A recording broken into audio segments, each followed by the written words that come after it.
Hey everyone, this is Ben back with you in the Midwest Model Shop for another quick episode of Shop Talks. I'm working on the Titanic still.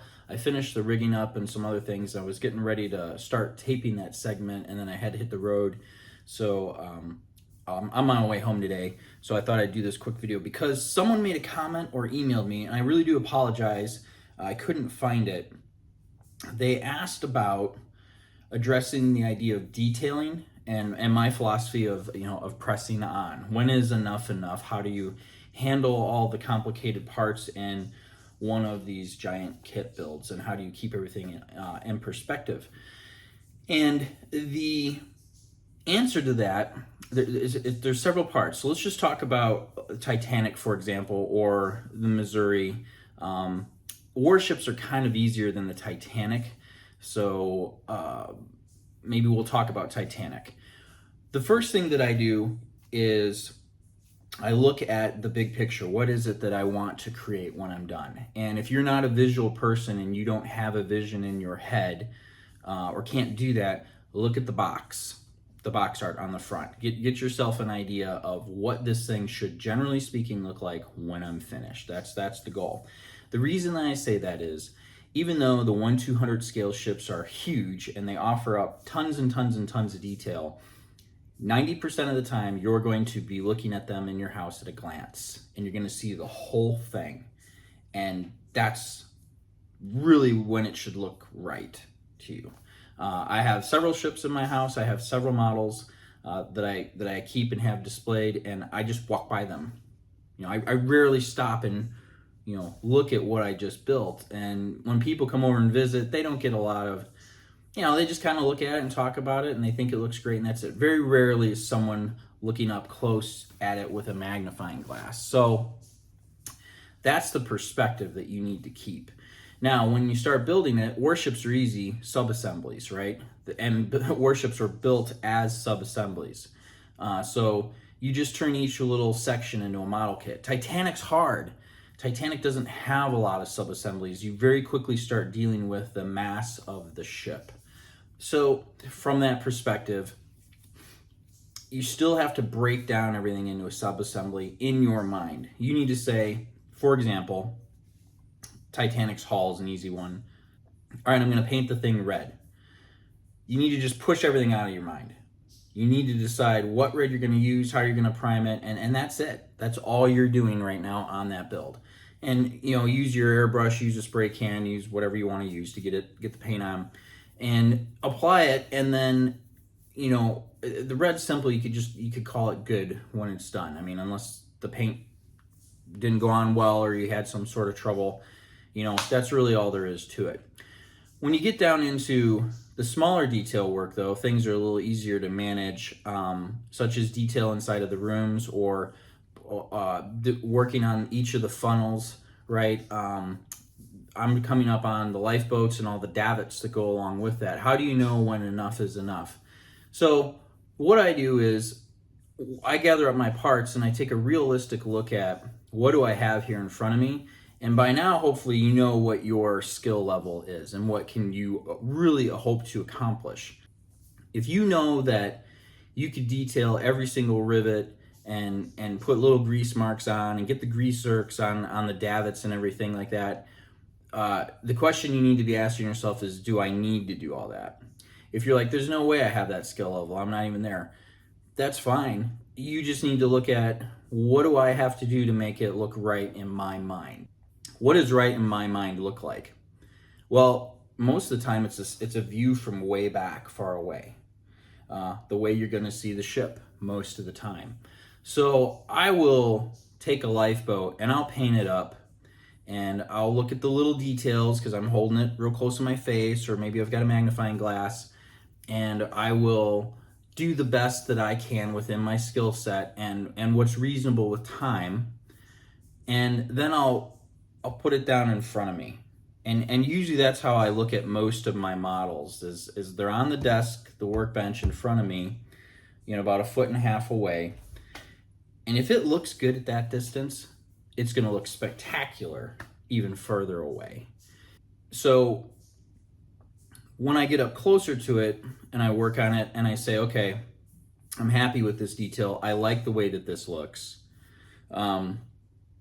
It's easy just to call it quits. But a good example is, like, let's say you're working on a little lifeboat and you're going to paint the trim around the edge. I had this problem on the Arizona, and they had like this mahogany wood trim. And so I took my little brush and I went around the edge, and what I noticed was there was little jagged lines. My line was not smooth. I didn't understand why, and I got to look at closer and realized it wasn't a very good mold, and so there were actually jagged edges on the piece of trim that I was painting.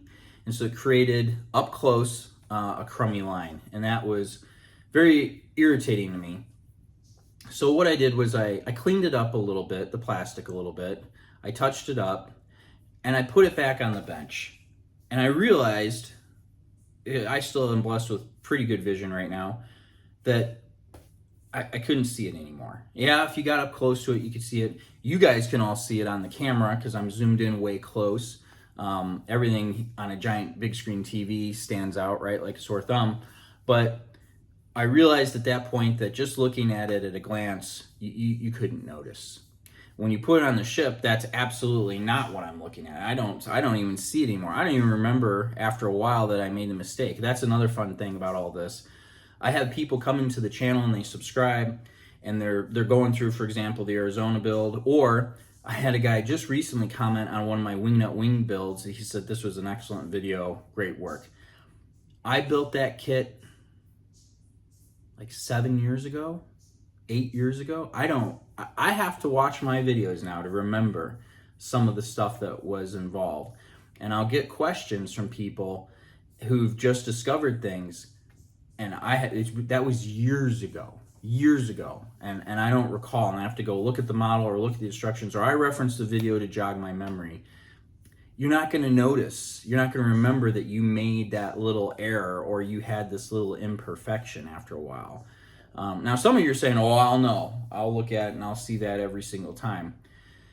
If that's the case, you need to address that issue and fix it to the level that you're satisfied with. But the big thing is, once you've reached that point where you're like, you can't tell without really getting a lot closer, it's time to press on. That's when you move on to the next thing. And the next part of the question I also recall was, how do you manage such a big project? And I've keep everything in perspective, because you look at all the things that are going on. So, and I know what you're saying, because I partially answered it by just saying, we'll break it all down into subsections or sub-assemblies, but you can't really do that with Titanic, right? So then what I do instead is I break down in my mind, spending time looking at the instructions, what are things that I can accomplish in this area. For example, I break down the areas and do it in a way that makes sense. So that's why I keep talking about how I'm building the Titanic. I built it up, right, with all the major structures. And then I've started working from the middle out and down. And I did that because everything in the middle on top of the ship is super fragile and is surrounded by super fragile things. If I have to go back in there with my hand and work on things, I'm gonna break something. I desperately wanted to put the rigging on the funnels like a month and a half ago, whenever it was that I did the funnel episode and it was up. But what I noticed was there was too much stuff that still needed to go in there. And so in the deck area where the rigging was gonna go. And so it became I stopped what I was doing and I looked at the instructions and said, okay, let's rope off this area. Let's figure out what is all of the same thing that I can do. So I put all the top detail on, and I got to the point where it's like, I need to do the benches. There's a lot of benches. So I went ahead and folded all of the big benches. I think there's a few little ones left. I've left those. I folded all the big benches, the same sized ones from the KA kit up. And then I painted them all, but I only painted them all brown. And I stuck them in a container so that they're safe. And then I went around looking at every spot that I needed to put a bench so that it was out of the way to do the rigging. I would pull each one of those benches out, I paint the black detail on, and I installed it. And I've only installed them in that area around the top where the rigging needs to go. That whole section is now complete. Then you saw my railing episode, for example, on the back end of the ship on the A and B deck. That whole area, I was like, okay, I'm done. Because I'm done with everything above there, I don't need to rest my hands anymore on those decks, so I have a steady point. I'll go ahead and install that railing, and I'm going to work just on this railing in this area alone. And got all that done, and now I could put, because the railing's in place and not in the way, when I come home, I can go ahead and grab I think there's like 4 benches, and I'll place them in that area. And that area's railing and bench detail is complete. I don't have to worry about it anymore. Throughout this process, especially when you spend a year or 2 years on a build, stop and look at the whole ship. My client's Titanic, I mean this in the most humble way possible, I think it looks fantastic.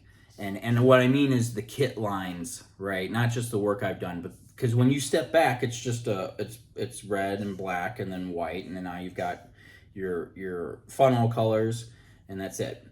The lines of the ship, it's a gorgeous ship. The thing looks great. And I'm looking at the box and I'm looking at the ship, and I've got all my pictures and my reference books, and that ship looks sharp. It's a good looking model when you're done with it. And I'm seeing in front of me in my model 4 or 5 feet away, because it's so big, what in my mind it should look like. And that's how I know that I'm moving along at the right, taking care of the right things. That method is not the most economical and time for time. One of the things that frustrates me is pulling off little details like all the 3D printed parts. It would be great to just clean them all up at once, paint them all at once, get them all painted white at once, all of them. So all I gotta do is spend a day clipping them off and installing them. Unfortunately, the way they're printed, you can't really get in there and pre-paint everything. And when you do cut them out, you'll be spending all day long trimming them up. There's a lot of parts that look very similar, but actually have different part numbers. So that slows the process down. But when you get into something like the davits, for example, that I'm about to start, with a few exceptions, and I'll double check and see, I should be able to prime and paint them all at once. And that helps speed up the process. Whenever you're sitting there and you have 100 of something, but you take the time to just paint and complete one, it's going to take you 100 times longer to complete all of those parts, because it's the painting process, the cleaning up process. You're just going to have to kind of make it a little assembly line to move things along. So anyway, yeah, that's basically how I break things down. Make sure you have the big picture. Do as many sub-assemblies as you can. Step back often to make sure that the big picture, that those sub-assemblies make the big picture work. And then be honest with yourself about what's good enough detail to your eyes. It's your model. You're the one who has to look at it. And remember, 95% of the time, maybe even more, everyone's going to look at your piece. You're going to look at your piece at a distance and a glance from across the room. Every once in a while, you might walk up to it and stare at it close. You might have a curious visitor who will look at it close, and they're just going to, oogle over the whole thing. But yeah, unless you're at a competition, or you're bringing your stuff to your club, your local model club, they all like to get up real close and look at everything. Yeah, just a regular display is fine, man. So anyway, that's it. I'm gonna go ahead and get ready to come home, and I'll put this video up so you guys can watch it over the weekend, and I can get back on to Titanic because I'm ready to do the next section and start videotaping that. All right, we'll see you guys later.